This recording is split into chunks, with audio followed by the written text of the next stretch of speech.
রোশনাই ধারাবাহিকে দেখেছিলাম।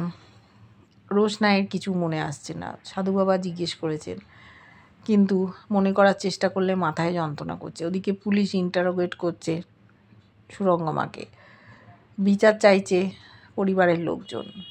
গরিমাকে আরণ্যক বলেছে, রোশনাইকে তোমরা ইচ্ছে করে মেরে ফেললে, আমার জীবনটা ছারকার হয়ে গেল।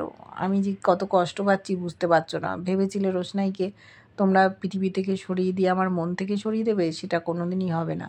ওকে আমি আরও আমার মনের মধ্যে জায়গা দিয়েছি, আমার রক্তের সাথে মিশে আছে, প্রাণের মধ্যে মিশে আছে। ওকে আমি কোনো দিন ভুলবো না, ওকে আমি ভালোবাসি। গরিমা অবাক হয়ে তাকিয়ে আছে। নীলাব্জ চায় বিচার হোক। একটা নিরীহ মেয়ের প্রাণ নিয়ে নিল কেউ, দোষ দিচ্ছে সুরঙ্গমাকে। ওই হয়তো কিছু করেছে। রোশনাইয়ের আসল বাবা মাকে, সেই নিয়ে ওদের মধ্যে গোলমাল হচ্ছে।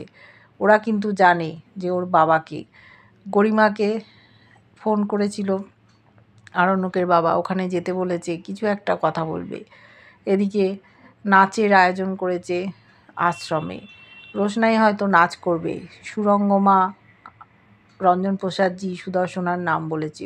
ওর কি সব স্মৃতি ফিরে আসবে? দেখতে থাকবো।